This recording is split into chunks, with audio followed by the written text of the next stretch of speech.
வாசிக்கலாம். மத்தேயு புஸ்தகத்தில், மத்தேயு புஸ்தகம் 7வது அதிகாரம், மத்தேயு புஸ்தகம் 7வது அதிகாரம் 16வது வசனத்துக்கு ஒரு வாசிங்க சிஸ்டர்.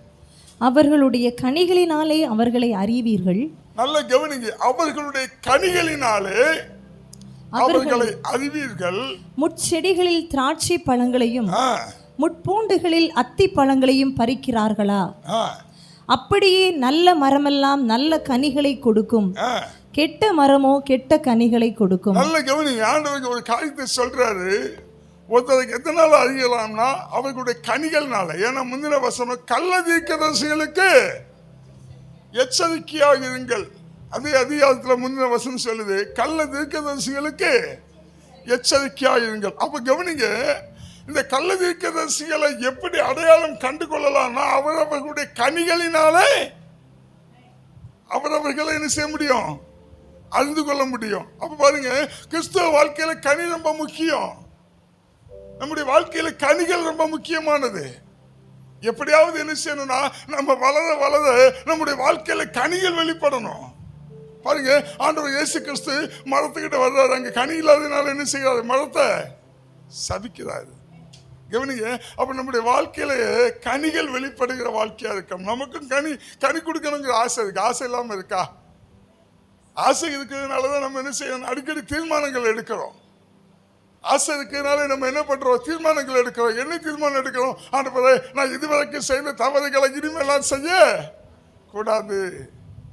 அன்பை குறித்த ஒரு செய்தியை கேட்டா நம்ம என்ன நினைக்கிறோம்னா, ஆண்டவரே நான் அன்புல குறைவுள்ளவனா இருக்கிறேன், இந்த வருஷத்துல இருந்து இல்ல இந்த மாசத்துல இருந்து இல்ல நாளையில இருந்து நான் எப்படி இருக்கணும்னா எல்லாத்திலையும் அன்புள்ளவனா இருக்கணும். ஹல்லேலூயா. மட்டுமல்ல, சில காரியங்கள் நமக்கு எதிராய் வரும்போது நம்ம என்ன செய்யறோம்னா ஒரு தீர்மானத்தை எடுக்கிறோம். ஆண்டவரே என்கிட்ட இருந்து எப்படியாவது நற்கனிகள் வெளிப்படணும், என்கிட்ட நற்சாட்சிகள் வெளிப்படணும், நான் நறுமணம் உள்ளவனா இருக்கணும், நான் நற்கனிகளை வெளிப்படுத்துகிறவனா இருக்கணும் அப்படின்னு சொல்லி நம்ம அநேக ஆயிரமான டிசிஷன்களை எடுக்கிறோம். ஆனா ஒருபோதும் என்ன செய்யறது இல்லை, டிசிஷன் படி வாழ்றது இல்லை. பாருங்க, எப்படியாவது இந்த வருஷத்துல சில நேரங்கள்ல நம்ம டிசம்பர் கடைசி வந்துட்டனால என்ன செய்யறோம், தீர்மானங்கள் எடுக்கிறோம். இந்த புதிய வருஷத்துல இருந்து நான் இப்படி இருக்க கூடாது, நான் அன்பு உள்ளவனா இருக்கணும், நான் சாந்தம் உள்ளவனா இருக்கணும், நான் இரக்கம் உள்ளவனா இருக்கணும், நான் தயவு உள்ளவனா இருக்கணும்னு சொல்லி பல தீர்மானங்கள் எடுக்கிறோம். ஆனா என்ன செய்ய முடியல, நிறைவேற்ற முடியல. காரணம் என்ன தெரியுமா, மாமிசத்தின் முயற்சி, சரீரத்தின் முயற்சி, அற்ப பிரயோஜனம்.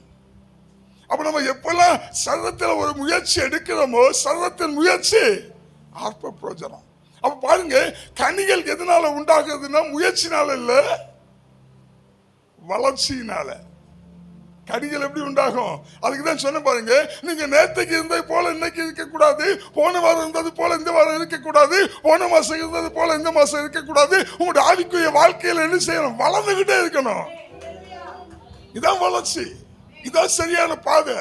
இந்த வளர்ச்சி உங்களுக்குள்ள இருக்குமா இருந்தா உங்களுக்குள்ள என்ன வெளிப்படும்னா கனிகள் வெளிப்பட்டு கொண்டே இருக்கும். நீங்க செழித்து கொண்டே இருப்பீங்க, நீங்க பூத்து குலுங்கிக்கிட்டே இருப்பீங்க, உங்க வாசனை பயங்கரமா இருக்கும். ஹல்லேலூயா. அப்ப கவனிங்க, நமக்குள்ள கனிகள் வெளிப்படணும்னா நம்ம நினைக்கிறோம் எப்படியாவது கனி கொடுக்கணும், எப்படியாவது அன்பு செலுத்தணும், எப்படியாவது நான் தயவை காமிக்கணும், எப்படியாவது இரக்கத்தை காமிக்கணும், எப்படியாவது நற்குணத்தை காமிக்கணும், எப்படியாவது நற்சாட்சியை காமிக்கணும்னு நம்ம முயற்சி பண்றோம்ல, இது ஒருபோதும் பிரயோஜனம் இல்லை. கிறிஸ்தவ வாழ்க்கை ஒரு கோட்பாடு, அது எப்படி கற்றுக்கொள்ளணும் அப்படி கற்றுக்கொண்டு அதை ஃபாலோ பண்ணிட்டோம், நம்மளை ஜெயிக்க உலகத்துல ஒருத்தனும் இல்லை. ஹல்லேலூயா. அப்படி ஒரு வெற்றி, அப்படி ஒரு ஜெயம், அப்படி ஒரு மேன்மை கர்த்தர் நமக்கு வைத்திருக்கிறார். ஹல்லேலூயா. அப்ப கவனிங்க, தீர்மானங்கள் செய்து ஏன் முடியலைன்னா இது சரீர முயற்சி. அப்போ நம்முடைய வாழ்க்கையில கனிகள் வெளிப்படணும்னா அது முயற்சியினால் அல்ல, எப்படி, வளர்ச்சியினால. பாருங்க, ஒருவருடைய வாழ்க்கையை எப்படி அறிய முடியும்னா அவருடைய கனிகள்னால. கலாத்தியர் 5:22 ஒரு வாசிக்கலாம். ஆவியின் கனியோ அன்பு, சந்தோஷம், சமாதானம், நீடிய பொறுமை, தயவு, நற்குணம், விசுவாசம், சாந்தம், இச்சையடக்கம், இப்படிப்பட்டவைகளுக்கு விரோதமான பிரமாணம் ஒன்றுமில்லை. நல்ல கவனிங்க, வசனம் சொல்லுது ஆவியின் கனியோ, ஆவியின் கனிகள் இல்ல. நம்ம பழக்க வழக்கத்துல என்ன சொல்லி வளர்ந்துட்டோம்? ஆவியின் கனிகள், ஆவியின் கனிகள் அப்படின்னு. ஆவியின் கனிகள் அல்ல, ஆவியின் கனியோ, கனி ஒன்று. இந்த ஆவியின் கனிகள் ஆண்டவர் என்ன சொல்றோம்னா அன்பு, சந்தோஷம், சமாதானம், நீடிய பொறுமை, தயவு, நற்குணம், விசுவாசம், சாந்தம், இச்சையடக்கம். 9 விதமான. இப்போ ஆண்டவர் 9 விதமான கனியை சொல்லல, ஒரே விதமான கனி. அந்த கனிக்குள்ளால் அந்த வெளிப்படுகிற 9 விதமான கேரக்டர்ஸ் சொல்றாரு. ஒரே கனி, அந்த கனி வெளிப்படுகிற 9 விதமான குணாதிசயங்களை சொல்றாரு. ஒரே கனிதான், அந்த கனிக்குள்ளால் இருந்து வெளிப்படுகிற 9 விதமான சுவையை குறித்து ஆண்டவர் சொல்றாரு. இப்ப பாத்தீங்கன்னா சில பழங்கள்ல 2 விதமான சுவை. பாத்தீங்க, இப்ப மாம்பழத்தை எடுத்துட்டீங்கன்னா அதுல சில பழம் என்ன செய்யும்? புளிக்கவும் செய்யும், இனிக்கவும் செய்யும்.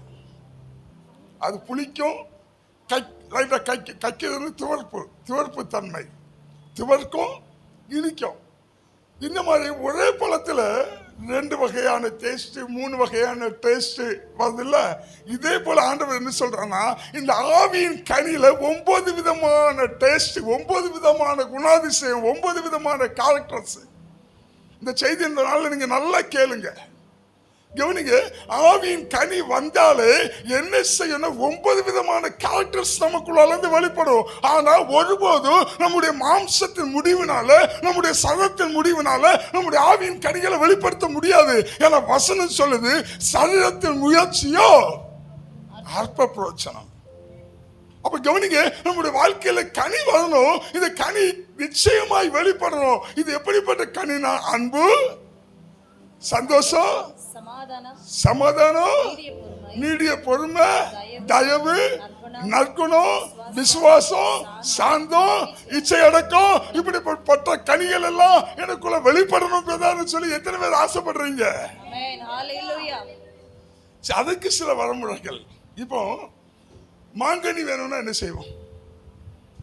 மாங்கனி தேவை. இப்ப மாங்கனி வேணும்னா என்ன செய்வோம்? இப்ப மாங்கனியை எதால கொடுக்க முடியும்? மாமரத்தால தான் கொடுக்க முடியும், அப்படிதானே? கொய்யாக்கனி எதால கொடுக்க முடியும்?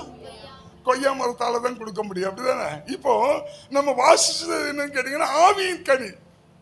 இப்ப ஆவியின் கனி யாரால கொடுக்க முடியும்? யாரால கொடுக்க முடியும்? சத்தமா சொல்லுங்களா, யாரால கொடுக்க முடியும்? ஆவியின் கனிய பக்கத்துல சொல்லுங்க, உன்னால ஒருபோதும் கொடுக்கவே. ஆவியின் கனியை என்னால ஒருபோதும் கொடுக்கவே. ஆவியின் கனியை கொடுக்கணும்னா ஆவியானவரால தான் முடியும். அப்போ ஒவ்வொரு நாளும் நம்ம என்ன சொல்லணும்னா, ஆண்டவரே ஆவியானவரே எனக்குள்ள வாங்க, நான் சிறுகணும், நீங்க பெருகணும், நான் சிறுகணும், நீங்க பெருகணும். எந்த தேவ பிள்ளை ஒவ்வொரு நாளும் கேட்டு கொண்டிருக்கிறானோ அங்க ஆவியானவர் என்ன செய்கிறாரு? வளர்ந்துகிட்டே இருக்கிறார். அதான் பாருங்க, ஒரு தேவ பிள்ளை எப்பொழுதுமே என்ன செஞ்சாலும், வண்டி ஓட்டினாலும் சரி, நீங்க சமையல் பண்ணாலும் சரி, என்ன செஞ்சாலும் சரி, வாழும் தூய ஆவியே உம் பிரசன்னத்தை வாஞ்சிக்கிறோம், உம் வல்லமையால் என்னை நீரே என்னை ஆளுகை செய்யும். வாரும் தூய ஆவியே உம் பிரசன்னத்தை வாஞ்சிக்கிறோம். எல்லாரும் கண்களை மூடி. வல்லமையால் என்னை நீரை என்னை ஆளுகை செய்யும். ஜீவத்தண்ணீர், ஜீவத்தண்ணீர் நீரே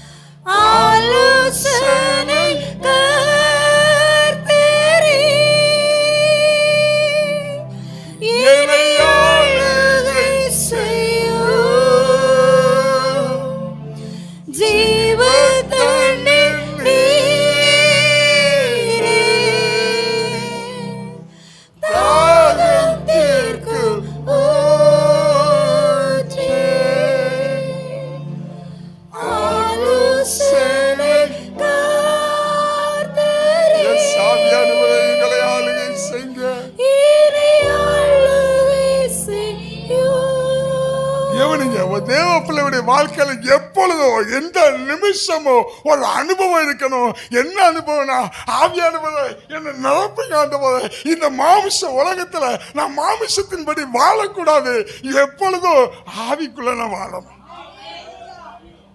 ஆவிக்குள்ள வாழுகிறது ஒரு அனுபவம். ஒரு விசுவாச பிள்ளை என்ன செய்யுதுன்னா, நாளைக்கு நாள் வளர பண்ணுது. ஹல்லேலூயா. அப்ப நீ வளரணும்னா ஆவியானவர் உன்னோடு உறவாடிக்கிட்டே இருக்கணும். நல்லா கவனிக்க. இப்போ ஒரு மாங்கனி தேவைன்னா அதை எதான் கொடுக்க முடியும்? மாமரம் தான் கொடுக்க முடியும். இப்போ ஒரு மாங்கனி தேவைன்னா அதுக்கு ப்ராசஸிங் என்ன? அதுக்கு என்ன செய்யணும்? முதலாவது விதையை எடுத்து என்ன செய்யணும்? நிலத்துல ஊண்டணும். ஊண்டின உடனே மாங்கனி வந்ததுமா? வந்துடாது. நல்லா கவனிங்க. அடுத்தது என்ன செய்யணும்? அதுக்கு தண்ணிய ஊத்தணும். தண்ணிய ஊத்தின பின்னாடி அது என்ன செய்யணும்னா, அடியில வேர் விடும், மேல என்ன செய்யும்? துளிர்க்கும். அப்படிதானே? இந்த துளிர்த்து அது என்ன செய்யும்னா மரமாகும். மரமாகி அந்த மரம் வளர்ந்து, அந்த அடிமரம் வளர்ந்து வரும்போது அது என்ன செய்யும்? கிளைகள் நாலா பக்கத்தில் என்ன செய்யுது? கிளை விடுது. கிளை விட்ட பிற்பாடு உடனே கனி வந்ததுமா? இலை விடுது. இலை விட்ட பிற்பாடு பூ பூக்குது. பூ பூத்த பிற்பாடு காய் காய்க்குது. காய் காய்த்த பிற்பாடு கனி உண்டாகுது. ஹல்லேலூயா. இதுதான் நம்முடைய வாழ்க்கை. இப்போ நம்முடைய வாழ்க்கையில ஆவியின் கனிகள் வெளிப்படணும்னா முதலாவது என்ன செய்யணும்னா, விதைகள் விதைக்கப்பட வேண்டும். ஹல்லேலூயா. நல்ல கவனிங்க. விதை என்றால் அது என்ன? கர்த்தருடைய வார்த்தை. வசனத்தில் நம்ம வாசிக்கும் போது லூக்கா 8:11 ஒருவர் வாசிக்கலாம். அந்த ஊமையின் கருத்தாவது விதை தேவனுடைய வசனம். விதை தேவனுடைய வசனம். வழியருகே விதைக்கப்பட்டவர்கள் வசனத்தை கேட்கிறவர்களாய் இருக்கிறார்கள். அவர்கள் விசுவாசித்து ரட்சிக்கப்படாதபடிக்கு பிசாசானவன் வந்து வசனத்தை அவர்கள் இருதயத்திலிருந்து எடுத்து போடுகிறான். அப்ப கவனிங்க, ஆண்டவர் இந்த ஊமையில ஒரு காரியத்தை சொல்றாரு. விதை என்னது? கர்த்தருடைய வசனம். இப்ப நிலை எது? வசனம் விதைக்கப்படுறது எங்க விதைக்கப்படணும்? இருதயத்துல. இப்போ நிலை எதுன்னு கேட்டா இருதயம். இப்ப கவனிங்க. இப்ப எனக்கு ஒரு மாங்கனி வேணுங்கிறதுனால நான் விதைக்கிறேன். விதை என்ன செய்வேன்? அப்படியே கீழே போகும்போது 2 மாவிதை எடுத்து கீழே போட்டுட்டு போனேன்னா ஒரு மாசம் கழிச்சு அது முளைக்குமா? முளைக்காது. அப்ப கவனிங்க, இது ஒரு ப்ராசஸிங். நமக்குள்ள இந்த விசுவாச பிள்ளைகளாக நமக்குள்ள இந்த ஆவியின் கனிகள் வெளிப்படணும்னா, அது ஆண்டவரே இன்னைக்கு நான் ஜெபம் பண்றேன், எனக்கு நாளைக்கே கனி வேணும்னா என்ன செய்யாது? வராது. அப்ப கவனிங்க, முதலாவது விதைக்கப்படணும். இந்த விதை எப்படி விதைக்கணும்னா, சும்மா தூக்கி போட முடியாது. அது நிலத்துல ஆழமாய் விதைக்கப்படணும். ஹல்லேலூயா. இப்போ ஆழமாய் நிலத்துல விதை விதைக்கப்படணும்னா முதல் எது சரி செய்யப்படணும்னா, நிலம் சரி செய்யப்படணும். நல்லா கவனிங்க. இந்த செய்தியை தயவு செய்து அசட்டையாய் கேட்டு விடாதீங்க. உங்க வாழ்க்கையில கனி கொடுக்கிற ஒரு அனுபவம் உண்டாகணும்னா முதல் கேளுங்க, ஆண்டவரே என் இருதயத்தை திறந்து தாங்க ஆண்டவரே, இந்த வார்த்தைகள் இருதயத்துல போட்டு சொல்லி கேளுங்க. நல்லா கவனிங்க. இந்த விதை உங்க இருதயத்துல போய் நல்லபடியா விழணும்னா, இந்த விதை முளைக்கணும்னா நிலம் எப்படி இருக்கணும்னா பக்குவப்படுத்தப்பட்டிருக்கணும். ஹல்லேலூயா. அப்ப என்ன செய்யணும்னா, நிலத்தை என்ன செய்யறோம்? பக்குவப்படுத்துகிறோம். நல்ல ஹார்டா இருக்கிற நிலத்தை என்ன செய்யணும்னா கொஞ்சம் பக்குவப்படுத்தி, கொஞ்சம் பதப்படுத்தி, அதை கொஞ்சம் சீர்படுத்தி நான் விதைக்கிற விதைகள் உள்ளே போய் ஆழத்துல போய் விழும்படியாக நம்ம அந்த நிலத்தை பக்குவப்படுத்துகிறோம்ல. இதே போல தேவனுடைய வசனமாகிய விதையை நம்முடைய இருதயத்துல விதைக்கணும்னா முதலாவது நம்முடைய இருதயத்தை பக்குவப்படுத்தணும். ஹல்லேலூயா. எப்பெல்லாம் விதை வருதோ இந்த விதையை பிசாசானவன் கடித்துக் கொள்ளாதபடிக்கு நம்முடைய இருதயத்தில் விழப்படுகிற விதைகள் ஆழமாய் போகத்தக்கதாய் நம்முடைய இருதயம் எப்பொழுதோ கர்த்தருடைய வேத வார்த்தைக்காக, கர்த்தருடைய விதைக்காக எப்பொழுதும் ஆயத்தமாய் திறந்திருக்க வேண்டும். ஹல்லேலூயா. அப்ப நல்லா கவனிங்க. கர்த்தருடைய வார்த்தை, கர்த்தருடைய விதை உங்களுக்குள்ள போகணும்னா உங்க இருதயம் எப்படி இருக்கணும்னா கல்லான இருதயமா என்ன செய்யக்கூடாது, இருக்கக்கூடாது. ஆண்டவரே உங்க வார்த்தை எனக்குள்ள அனுப்புங்க ஆண்டவரே, உங்க விதை எனக்குள்ள வளரட்ட ஆண்டவரே சொல்லுகிற ஒரு அனுபவத்துல இருதயம் எப்போதும் அதை ஏற்றுக்கொள்ளுகிற பக்குவத்தோடு உங்களுடைய இருதயங்கள் இருக்க வேண்டும். ஹல்லேலூயா. இருதயமாகிய நிலம் எப்பொழுதும் விதைக்கு ஆயத்தமா இருக்கணும்.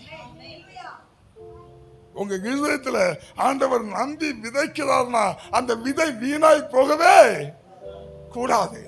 அப்ப உங்க இருதயத்தை என்ன செய்யணும், ஆயத்தமாய் வச்சுக்கிடணும். உங்க இருதயத்துல கர்த்தருடைய விதை விழத்தக்கதாய், அந்த விதை விழுந்து அது முளைக்கத்தக்கதாய், அது துளிர் விடத்தக்கதாய் உங்க இருதயம் எப்பொழுது ஏற்றுக்கொள்ள கேட்க ஆவலா இருக்கணும். ஹல்லேலூயா. இப்ப ரெண்டாவது நிலத்தை பதப்படுத்திக்கிட்டு அடுத்தது என்ன செய்யணும்னா விதையை என்ன செய்யணும், ஊன்றணும். விதையை என்ன செய்யணும், போடக்கூடாது, விதைய விதைக்கணும். எங்க விதைக்கணும், இதயமாகிய நிலத்துல. இப்ப கவனிங்க, இதயம் விதைக்கப்படுகிற அனுபவம் சாதாரணம் இல்ல. உங்க இருதயம் ஆயத்தமாக இருந்தா எப்பெல்லாம் கர்த்தருடைய வார்த்தை உங்களுக்கு வருதோ அப்பெல்லாம் ஆமென் என்றும் அதை ஏற்றுக்கொள்ளுகிற இருதயம் உங்களுக்குள்ளால இருக்கணும். ஏனோ தானோன்னு கேட்க கூடாது கர்த்தருடைய வார்த்தைய. ஏன்னா அது நம்முடைய நிலத்துல விழப்படுகிற விதை. அதனால ஏனோ தானோன்னு கேட்க கூடாது. கர்த்தருடைய வார்த்தை வருதுன்னா கேட்க காதுள்ளவன் கேட்க கடவன். நல்லா கேட்கணும். எதை கேட்கணும், கர்த்தருடைய வார்த்தைய. நல்லா கவனிங்க, கர்த்தருடைய வார்த்தையை கேட்கிறதுல அசம்பந்தமா அசல்தத்தனமா இருக்கவே கூடாது, இருக்கக்கூடாது. சில பிள்ளைகள்கிட்ட நம்ம வீட்டுல இந்த நாட்கள்ல பிள்ளைகள் எல்லாம் எப்படி இருக்காங்க, வெளியே சொன்னா வெக்கக்கேடு. நம்ம பிள்ளைகள்கிட்ட சொல்றேன்மா, ஒரு கிளாஸ் தண்ணி கொண்டு வான்னு கேட்டா அது எப்படி போகுதுமா, இந்த காட்டு மாடு மாதிரி போகுது, அசம்பந்தம் மாதிரி போகுது, காதுக்குள்ளே போக மாட்டாங்க. நம்ம சொல்றேன்மா, நான் இவ்வளவு சொல்றேன், அது கேட்காதது போல அலையுது அப்படின்னு. அது கேக்குது, நம்ம பேசுறோம்ல, இது கேக்குது. ஆனா என்ன நடக்கல, உள்ள போகல. இந்த காதுல கேட்டு இந்த காதுல விட்டுட்டு போயிட்டே இருக்குது. அதை சொல்லுவாங்க பாருங்களா, எருமை மாட்டுக்கு மேல என்ன மழை பெஞ்சாலும் தெரியாது. அதே போல இந்த நாட்கள் நம்ம பிள்ளைகள்கிட்ட பேசுகிற வார்த்தைகளை பிள்ளைகள் என்ன செய்யறாங்கன்னா அசட்டத்தனமா கேட்கிறாங்க. அதே போல இந்த நாட்கள தேவனுடைய சமூகத்தில் இருக்கிற தேவ பிள்ளைகளாகிய நம்மளும் அநேக வேளையில வார்த்தைகளை கேட்டு அசட்டைத்தனமாய் இந்த காதலை கேட்டு இந்த காதலை விட்டுக்கிட்டு அப்படியே அசம்பந்தமாய் எருமை மாடு மாதிரி அப்படியே ஒன்னும் படாத மாதிரி சுத்திட்டு இருக்கிறோம்.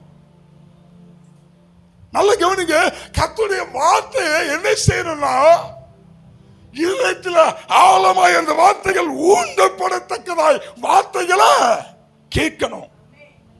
பக்கத்தில் சொல்லுங்க, வார்த்தை அசம்பந்தமா கேட்காத, அசட்டத்தனமா கேட்காத.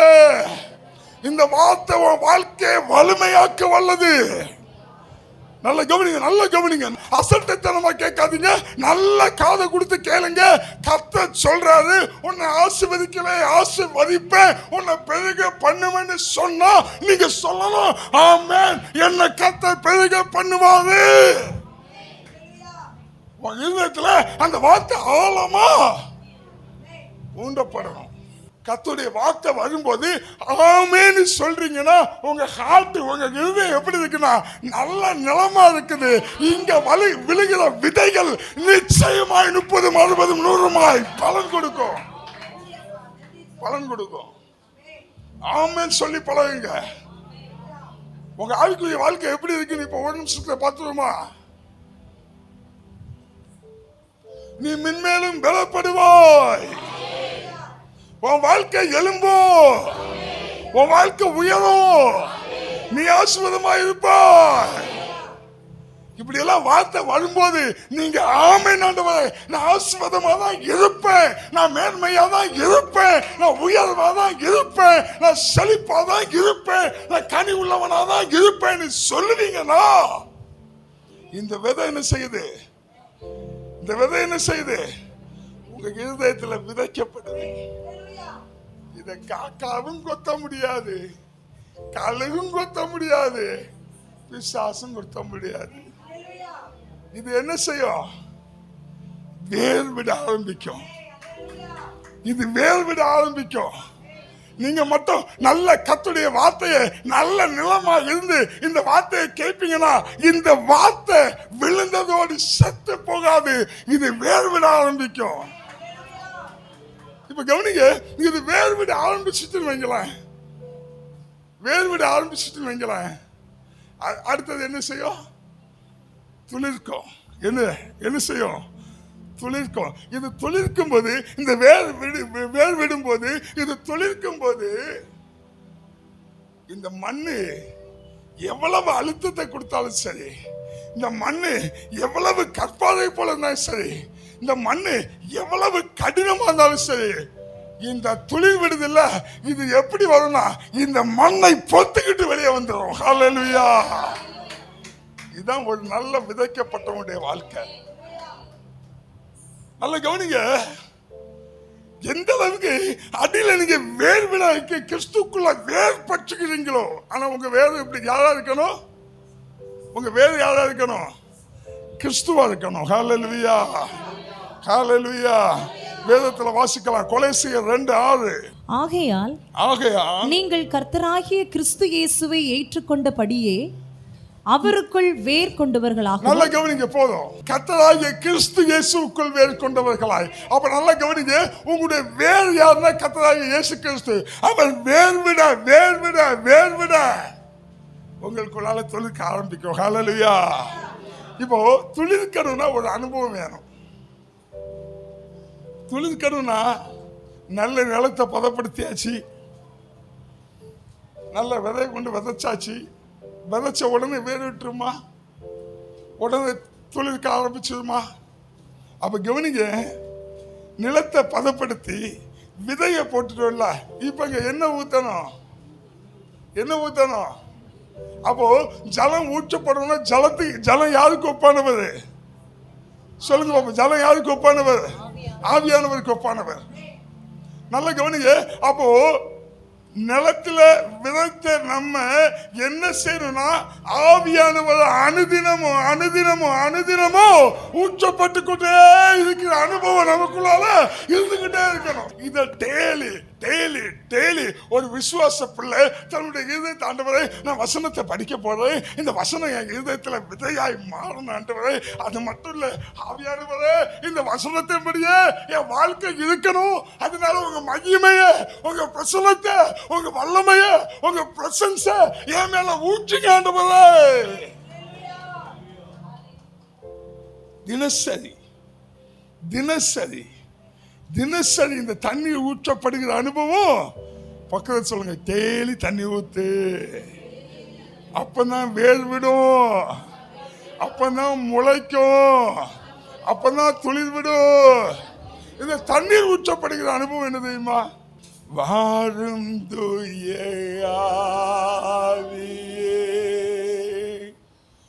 பிரசன்னத்தை வாஞ்சிக்கிறோம், வல்லமையால் என்னை நிறைத்தே ஆளுகை செய்யும். நல்ல கவனிங்க, ஒவ்வொரு நாளும் ஒரு தேவப்பிள்ளை தன்னுடைய வாழ்க்கை ஆவியானவரால் எச்சரிக்கப்படணும், ஆவியானவரால் சத்தியம் உண்டாகணும், ஆவியானவரால் தேற்றலை உண்டாகணும், ஆவியானவரால் உயர்த்தப்படணும், ஆவியானவரால் வாழ்க்கை நறுமனாகணும், ஆவியானவரால் வாழ்க்கை செழிக்கணும், ஆவியானவரால் கனிகள் வெளிப்படணும்னு ஒரு ஆசை இருக்குமா இருந்தா நீ எப்பவுமே கேட்க வேண்டியது, ஆண்டவரே உங்க ஜலத்தை என் மேல ஊற்றுங்க ஆண்டவரே. திருப்தி ஆகவே கூடாது. கணுக்கால் அளவு போதாதையா, முழங்கால் அளவும் போதாதையா, கணுக்கால் அளவு போதாதையா, முழங்கால் அளவு போதாதையா, நீந்தி நீந்தி மூழ்கணுமே, நீந்தி நீந்தி மூழ்கணுமே, மிதந்து மிதந்து மகிழணுமே. இந்த ஆசை ஒவ்வொரு நாளும் நான் ஆவியானவருக்குள்ள நிரம்பி நிரம்பி நிரம்பி வழியணும். எத்தனை பேத்துக்குள்ள அந்த ஆசை இருக்குது? இல்லைனாலும் இன்னையில இருந்து இந்த ஆசைக்குள்ள நான் போக போறேன்னு எத்தனை பேர் சொல்ல போறீங்க? அதெல்லாம் சான்ஸ் இல்லை பிரதர். நாங்க இப்படியே தான் இருப்போம். நீங்க என்ன வேணாலும் சொல்லுங்க, எருமை மாடுன்னு சொல்லுங்க, கருபத்த மாடுன்னு சொல்லுங்க, செம்பரி ஆடுன்னு சொல்லுங்க, உற்சாகமா சொல்லுங்க. நான் ஒவ்வொரு நாளும் ஆவியில நிரப்பப்படுறதுக்காக என் இருதயத்தை நான் தேவ சமூகத்துல வைக்க போறேன். நிலத்தை தேவ சமூகத்துல வச்சா அவர் வந்து நிரப்பிக்கொண்டே இருப்பார், நிரப்பிக்கொண்டே இருப்பார், நிரப்பிக்கொண்டே இருப்பார்.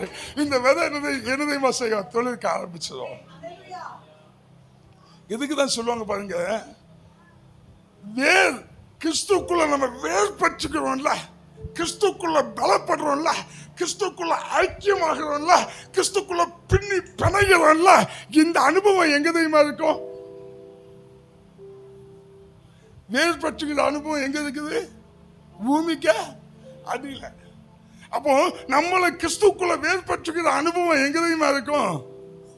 கரெக்டா சொல்லிருங்க பாப்போம். அந்த ரங்கத்துல, பக்கத்துல சொல்லுங்க, அந்த ரங்கத்துல.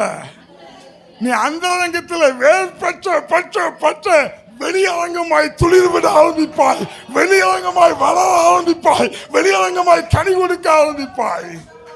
அப்போ அந்த ரங்கம் பக்கத்துல சொல்லுங்க, கையை தட்டி சொல்லுங்க, அந்த ரங்கம், அந்த ரங்கம், அந்த ரங்கம் அருவருப்பா இருக்கக்கூடாது, அருவருப்பா இருக்கக்கூடாது. அந்த ரங்கத்துல கண்ட கன்றாவியெல்லாம் நீ பார்க்க கூடாது, அந்த ரங்கத்துல கண்ட கன்றாவியெல்லாம் பேசக்கூடாது. வாழும் தூய ஆவியே, உம் பிரசன்னத்தை வாஞ்சிக்கிறோம், உம் வல்லமையால் என்னை நிறைத்து என்னை ஆளுகை செய்யும். கவனிங்க, இந்த அனுபவம் வாங்க ஆண்டவரே என்னை நிரப்புங்க, அந்த அனுபவம் இருக்கும்னா வெளியே என்ன செய்யணுமா? துளிர் விட ஆரம்பிக்கும். ரோமர் 11:24. சுபாவத்தின்படி, நல்ல கவனிங்க, சுபாவத்தின்படி காட்டொலிவ மரத்திலிருந்து நீ வெட்டப்பட்டு சுபாவத்திற்கு விரோதமாய், சுபாவத்திற்கு விரோதமாய் நல்ல ஒலிவ மரத்திலே ஒட்ட வைக்கப்பட்டிருந்தால் சுபாவ கிளையாகிய அவர்கள். வேதம் என்ன சொல்லுது? சுபாவ கிளைகள். இப்ப நல்ல கவனிங்க, நம்ம கிறிஸ்துவுக்குள்ள வேறுபட்டு ஆவியானவரால் ஜலம் தெளிக்கப்பட்டு ஆவியானவருடைய விதை, தேவனுடைய வார்த்தையாகிய விதையினால நம்ம வளருவோம்னா நம்ம கிளை விடுவோம்ல. நம்ம கிளை என்ன கிளை தெரியுமா? சுபாவ கிளை. என்ன கிளை? சுபாவ கிளை. இப்ப பாருங்க, சுபாவ கிளையில 2 விதம் இருக்குல்ல. என்ன 2 விதம்? இப்போ இதுவரைக்கும் கிளை விட்டதெல்லாம் எப்படி விட்டோம்? நமக்குள்ளால இருந்து முளைக்கிற கிளைகள் பட்டு மோசமா முளைக்கிறது இல்ல. உங்களுடைய சுபாவ கிளைகள் எப்படி இருக்குன்னா கிறிஸ்துவின் சுபாவமாய் மாறும். ஹல்லேலூயா. இப்போ கிறிஸ்துவின் சுபாவம் நமக்குள்ள வேணும்னா அன்னைக்கு நம்ம என்ன தண்ணியை ஊற்றப்படணும்னா ஆவியானுடைய ஜல நமக்குள்ளால ஊற்றப்பட்டு கொண்டே இருக்கிற அனுபவம் நமக்குள்ளால இருக்கணும். அப்பதான் நீங்க யாரு விசுவாச பிள்ளைகள் ஹல்லேலூயா சொல்லுங்க. அவ கவனிங்க, நம்ம விசுவாசத்தின் பிள்ளைகள். அப்ப நம்ம என்னன்னா அனுதினமும் ஆவியானுடைய ஜலம் தெளிக்கப்படுகிற ஒரு அனுபவம். இப்ப கவனிங்க, அப்படி தெளிக்கப்பட்டதுனால நமக்குள்ளால இந்த என்ன உண்டாகுதுமோ சுபாவ கிளைகள். சுபாவ கிளைகள். இந்த சுபாவம் என்ன சுபாவம் கேட்டீங்கன்னா கிறிஸ்துவின் சுபாவங்கள். உங்களுக்குள்ள இந்த கிறிஸ்துவின் சுபாவங்கள் வெளிப்படணும்னா உங்க அனுபவம் ஒவ்வொரு நாளும் ஆவியானவரோடு உறவாடுகிற அனுபவம். ஆவியானவரோடு சஞ்சரிக்கிற அனுபவம், ஆவியானவரோடு பேசுகிற அனுபவம், ஆவியானவரே என்ன நிரப்புங்க, என்ன நிரப்புங்க, என்ன நிரப்புங்கன்னு ஒவ்வொரு நிமிஷமும் கேட்டு கேட்டு வளருகிற அனுபவம். ஹல்லேலூயா. இப்ப கவனிங்க, சுபாவ கிளைகள் கிறிஸ்துவின் கிளைகளாய் மாறும். நம்முடைய வாழ்க்கையில நம்முடைய கிளையெல்லாம் எப்படி மாறும்னா சுபாவ கிளையா மாறும், அது கிறிஸ்துவின் சுபாவமா மாறும். எசேக்கியேல் 31:5. ஆகையால் வெளியின் சகல விருட்சங்களிலும் அது மிகவும் உயர்ந்தது, மிகவும் உயர்ந்தது. அது துளிர் விடுகையில், கவனிங்க, அது துளிர் விடுகையில் திரளான தண்ணீரினால். வார்த்தை கவனிங்க, மறுபடி சொல்றேன். ஒரு அரசியல் பேசல, ஒரு மதத்தை பத்தி பேசல, உலக செய்தியை பேசல, உங்க வாழ்க்கையை பேசிட்டு இருக்க. இத நல்லா கேட்டனா உன் வாழ்க்கை உருப்படும். இது நல்லா கேட்டீங்கன்னா உங்க வாழ்க்கை செழிக்கும். இத நல்லா கேட்டா உங்க வாழ்க்கை நறுமணமாகும். பக்கத்துல இருந்து இந்த மந்திரம் ஓதுறதெல்லாம் வெளியே போடும்போது ஓதுங்க, இல்ல நைட்டு சாப்பிடும்போது ஓதுங்க. இப்ப நல்லா கேளுங்க. பக்கத்துல சொல்லுங்க, நல்லா கேளு, நல்ல வார்த்தையை கேளு. வார்த்தை உனக்குள்ள போகட்டு, அது முளைக்கட்டு, அது துளிர்விடட்டு, அது வளரட்டு, அது கிளைகளாய் வெளிப்படட்டு சொல்லுங்க. பக்கத்துல சொல்லும் போது கேட்கல பொங்கலுக்குள்ளாத அது நீங்க சொல்லுங்க, சொல்லுங்க. கவனிங்க, வாசிக்கலாம் விட்டையிலிருந்து. அது துளிர் விடுகையில், அது துளிர் விடுகையில் திரளான தண்ணீரினால். திரளான, இப்ப நம்ம ஒரு ஒரு ஒரு காரியம் சொல்லுதேமா, இப்ப தண்ணியை ஊத்தணும் சொல்றீங்களே, திரளாய் தண்ணி ஊத்தினா அழுகி போகும் அப்படின்னு. அது என்ன தெரியுமா, நீங்க ஊத்திக்கிட்டு இருக்கீங்களா ஒரு தண்ணி, கண்ட கண்டாவியெல்லாம் ஊத்துறீங்களா, அழுகிதான் போகும். நான் ஊத்த சொல்றது என்ன, பரிசுத்த தண்ணியை ஊத்த சொல்றேன், பரிசுத்த ஆவியானவரை ஊத்த சொல்றேன். இது திரளாய் ஊத்துவதினால் சொல்லுங்க, அதன் கொப்புகள், அதன் கிளைகள் பெருகி, அதன் கொப்புகள் நீளமாயின. போதும். அவ திரளாய் தண்ணி ஊத்துறது. இது என்ன தண்ணி? பரிசுத்த ஆவியானவர். இது ஊற்றப்பட ஊற்றப்பட ஊற்றப்பட கிளைகள் திரளாய் பெருகி, கொப்புகள் நீளமாய். இதுக்கு அடுத்த அனுபவம் என்ன? நமக்கு தேவை கனி இல்ல. இப்ப இதுக்கு அடுத்த அனுபவம் என்ன? இந்த கிளைகள்ல என்ன உண்டாகும்? இலைகள் உண்டாகும். நல்ல கவனிங்க, இந்த கிளைகள்ல இலைகள் உண்டாகும். இப்போ வெயில், பயங்கர வெயில், அப்படிதானா? நல்ல வெயில். இந்த வெயிலால நான் ரொம்ப வேதனைப்படுறேன்னு சொல்றவங்க கைகளை உயர்த்துங்க பார்ப்போம். எல்லாரும் வெயிலால கஷ்டப்படுறோம்ல. இப்ப நீங்க இந்த ரோட்டோரமா நடந்து போயிட்டு இருக்கீங்க, திடீர்னு ஒரு மரத்துல போய் வெயிலுக்கு ஒதுங்கணும்னு ஆசைப்பட்டீங்கன்னு வைங்களேன். என்ன மரத்துல? தென்னை மரத்துல போய் ஒதுங்குவீங்களா? இல்ல பனை மரமா? இல்ல முருங்கை மரமா? என்ன மரத்துல ஒதுங்குவோம்? நல்ல அடர்த்தியாய் நேர்த்தியாய் நல்ல பலபலன்னு இலைகள் வளர்ந்து அடர்ந்து இருக்கிற மரத்தை கீழே தான் என்ன செய்வோம்? நிழலுக்காக ஒதுங்குவோம். பார்த்தீங்களா? இதே போல உங்க வாழ்க்கையில ஆவியானவர் அனுதினமும் ஊற்றப்பட்டு கொண்டே இருந்தா உங்க இலைகள் அநேகருக்கு நிழலாய் மாறும். அநேகருக்கு நிழல் கொடுக்கிற இலைகளாய் நீங்க மாற்றப்படுவீங்க. உங்களுடைய கிளைகள்ல இருந்து இலைகள் வெளிப்பட்டு அது அநேகருக்கு என்ன செய்யும்? நிழலை கொடுக்கும். பாருங்க, சிலர் சொல்லுவாங்க பாத்தீங்களா, உங்கள்கிட்ட வந்து பேசுனா என் பாரம் எல்லாம் போனது போல இருக்கு. உங்கள்கிட்ட ஒரு 10 நிமிஷம் பேசினா, ரொம்ப ரொம்ப கஷ்டத்தோட வந்தேன் சிஸ்டர், ஒரு 10 நிமிஷம் உங்கள்கிட்ட பேசின உடனே என் மனசுக்கு லெகுவா இருக்கு. அது மட்டும் இல்ல, இன்னொன்னு சொல்லுவாங்க, அடுத்து எப்போ உங்களுக்கு ஃப்ரீயா டைம் கிடைக்கும், உங்களோட ஒரு காமன் அப்படி கேட்காங்கன்னு வைங்களேன், உங்களுக்குள்ளால இருந்து என்ன வெளிப்படுது? இலைகள் வெளிப்படுது. உங்களை கண்டாலே ஓடுறான்னா என்ன இல்ல, என்ன இல்ல, இலை இல்ல. சில மனைவி மாதிரி புருஷர்கள் வீட்டுக்கு வந்தா எலும்பி புருஷர்கிட்ட வந்து உட்காரவே மாட்டாங்க, கண்டாலே ஓடுவாங்க.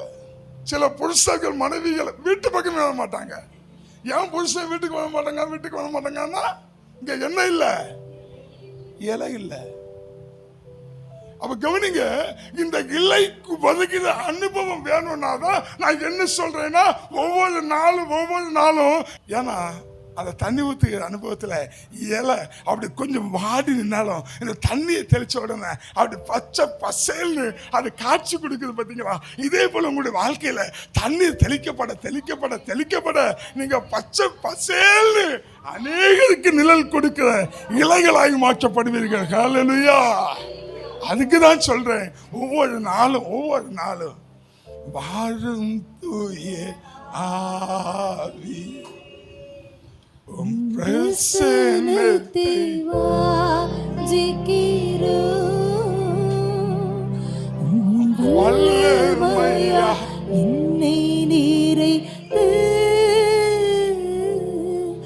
என்னை ஆளுகை செய்யும். கவனிங்க, இந்த இலைகளின் அனுபவம் அநேகருக்கு நிழல் கொடுக்கதா மாறணும்னா என்ன செய்யணும்? ஆவியானவர் அனுதினமும் தயவு செய்து இன்னைக்கு இந்த நல்ல வார்த்தையை கேட்டுக்கிட்டு போகிற நீங்க 3 காரியத்தை மறந்துடாதீங்க. 1, உங்க நிலத்தை நல்லா வைங்க. 2வது, கர்த்தருடைய வார்த்தையை ஆழமாய் விதைங்க. 3வது, ஜலத்தினால நிரப்பிக்கிட்டே இருங்க. ஆவியானவரால நிரம்பிக்கிட்டே இருங்க. அது உங்களை எங்கேயோ கொண்டு போயிடும். பாருங்க, இலைகளுக்கு அடுத்த அனுபவம் என்ன? உடனே இலைகள் வந்துட்டுனா காய் காய்ச்சதுமா, கனி வந்ததுமா, பூ பூக்கும். நல்ல கவனிங்க, இந்த பூ பூக்கிற அனுபவம் இருக்குது. இப்ப உங்க ரட்சிப்பின் நற்கந்தமே வெளிப்படுது. இந்த பூ பூத்தினாலே மனம் வீச ஆரம்பிச்சிடும். பூ பூத்து மனம் வீசுதுன்னு சொல்லுவாங்கல்ல, இதான் நம்முடைய ரட்சிப்பின் மகிமை. நமக்குள்ளால இந்த பூ பூத்தினாலே 3வது தெருவில் இருக்கவனுக்கு தெரியும். 3வது தெருவில் இருக்கிறவன் நம்மளை கொடுத்து சொல்லுவான், அந்த பிரதரா மனுஷன் அவர் தேவ மனுஷன் மாதிரி இருக்காது. உங்க வாசனை 3வது தெருவு மட்டும் இல்ல. நீங்க எங்கதான் இருப்பீங்கன்னா, இந்த கைப்பி ரோட்ல, இந்த நாகர்கோயில் இருப்பீங்க. உங்க வாசனை Tirunelveli, Thoothukudi, Chennai, Tiruchi, Saudi Arabia, America, London. உங்க வாசனை எங்கெல்லாம் போகுது பாத்தீங்களா? இது எப்ப தெரியுமா? உங்களுக்குள்ளால நல்ல பூக்கள் அனுபவம். இதான் ரட்சிப்பின் பூக்கள்னு சொல்றாங்க. ஹல்லேலூயா. இப்பதான் உங்களுடைய ரட்சிப்பை வெளிப்படும். இவ்வளவு நாளும் உங்க ரட்சிப்பை பார்க்கணும்னா நீங்க தான் போய் சொல்லணும், பிரதர் நான் ரட்சிக்கப்பட்டிருக்கேன். நீங்க ரட்சிக்கப்பட்டிருக்கீங்களா? நம்ம தான் சொல்லணும், நான் ரட்சிக்கப்பட்டேன். ஆனா இந்த பூக்க ஆரம்பிச்சுங்களா, இது நற்கந்தமாய் மணக்க ஆரம்பிச்சிடும். இது நற்கந்தமாய் மணக்க ஆரம்பிச்சுன்னா உங்களோட ரட்சிப்பின் வாசனை, உங்க ரட்சிப்பின் வாசனை ஊருக்கு மட்டுமல்ல, இந்த உலகத்துக்கு ஆசீர்வாதமாய் மாறும். ஒரு யோசேப்புடைய ரட்சிப்பின் வாசனை ஒட்டுமொத்த எகிப்துக்கு. உங்களோட ரட்சிப்பின் அனுபவமே இலை வந்த பின்னாடி பூக்கிற அனுபவம். இந்த பூக்களுக்கு அடுத்தது என்னது? காய்களை சாப்பிட முடியுமா? இப்போ இந்த காய் கனியாகணும்னா கொஞ்சம் உஷ்ணம் தேவை. என்ன தேவை? கொஞ்சம் வெயில் தேவை, கொஞ்சம் சூடு தேவை. உபாகமம் 33:14. சூரியன் பக்குவப்படுத்தும் அருமையான கனிகளினால். நல்ல கவனிக்க போதும். சூரியன் பக்குவப்படுத்தும். அப்ப கனியை எதுதான் பக்குவப்படுத்துது? காய் ஆயிடுச்சுன்னா அது மேல சூரிய உஷ்ணம் படதான் கனி ஆகுது. இப்ப ஒரு எக்ஸாம்பிள், ஒருவேளை அதை காயா படிச்சு கொண்டு வீட்டுக்குள்ள வச்சுட்டோம்னு வைங்களேன், வீட்டு மொட்டை மாட்டில போட்டா பழுக்குமா? வாடி போயிடும். அதை என்ன செய்யறோம்னா, நல்லா சூடாகிறது மாதிரி, அதுல உஷ்ணம் வர்றது மாதிரி, அதுல ஹீட்டு வர்றது மாதிரி, ஒன்றும் அரிசிக்குள்ள, இல்ல தவிட்டுக்குள்ள, இல்ல நெல்லுக்குள்ள, இல்ல சாக்குக்குள்ள கொண்டு ஒளிச்சு பக்குவப்படுத்தி என்ன செய்யறோம்? அதுக்கு மேல கொஞ்சம் ஹீட்டு, கொஞ்சம் உஷ்ணம் வந்தா நல்லா இருக்குமே சொல்லி என்ன செய்யறோம்?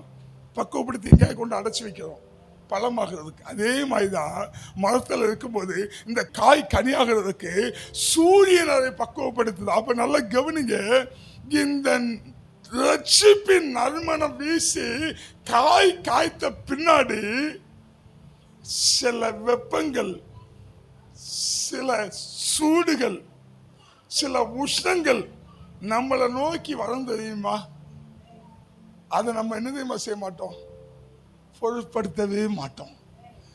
என்னுடைய ஒரே வேலை, நான் கனி, நான் காயா இருக்கிறேன், நான் கனியாகுவேன், நான் காயா இருக்கிறேன், கனியாகுவேன். இப்போ இந்த பக்குவம், இந்த வரமுறை, இந்த ஆவியானவரால நடத்தப்படுற இந்த வரமுறை இல்லாததுனால தான் நமக்குள்ளால ஒரே பிரச்சனை.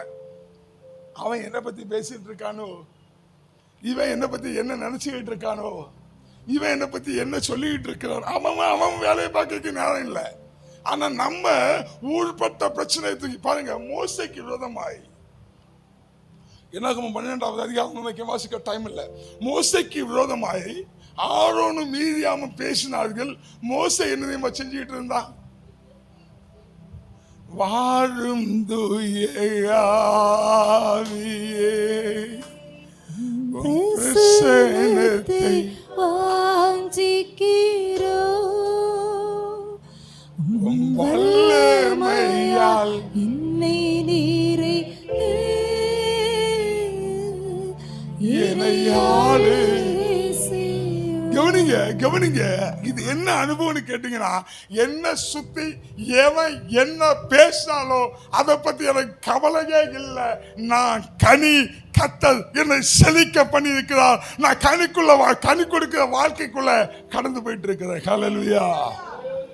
அப்போ ஒரு தேவ பிள்ளை உலகத்துல வருகிற எந்த காரியங்களையும் பார்த்து என்ன செய்து விடக்கூடாது, சோர்ந்து விடக்கூடாது, துவண்டு விடக்கூடாது. உங்களுடைய ஒரே என்ன எப்ப பார்த்தாலும் நான் ஆவியினால நடத்தப்படணும், நான் ஆவியினால நிரப்பப்படணும், நான் ஆவியினால அபிஷேகிக்கப்படணும், நான் ஆவியினால ஊற்றப்படணும், எனக்குள்ளால கனிகள் வெளிப்படணும். அப்ப கவனிங்க, இது நம்முடைய முயற்சினால வருகிற அனுபவம் இல்ல. நாளைக்கு நான் ஆவியானவரோடு உறவாடுகிற வளர்ச்சியினால வருகிற அனுபவம். ஆவியானவரோடு உறவாடி உறவாடி உறவாடி நீங்க வளர வளர வளர ஆவியின் கனிகள் 9 உங்களுக்குள்ள இருந்து வெளிப்பட்டு, அந்த கனி தன்மை உங்களுக்குள்ள இருந்து வெளிப்பட ஆரம்பிச்சுங்களேன், இந்த உலகத்துல ஒரு தினம் உங்களை பார்த்து கை நீட்டவே முடியாதுங்க. இந்த உலகத்துல எந்தெந்த இடத்துல எல்லாம் கனவினப்படி தலை குனிச்சு போய் நின்னீங்களோ அந்த இடத்துல எல்லாம் கத்த உங்களை செழித்தோங்கி செழித்தோங்கி செழித்தோங்கி ஆமாம் தான் சொல்லுங்களாம். எல்லாரும் செழித்தோங்கி வளர பண்ணுவா. உங்க வளர்ச்சியை எந்த மனுஷனாலையும் தடுத்து நிறுத்த முடியாது.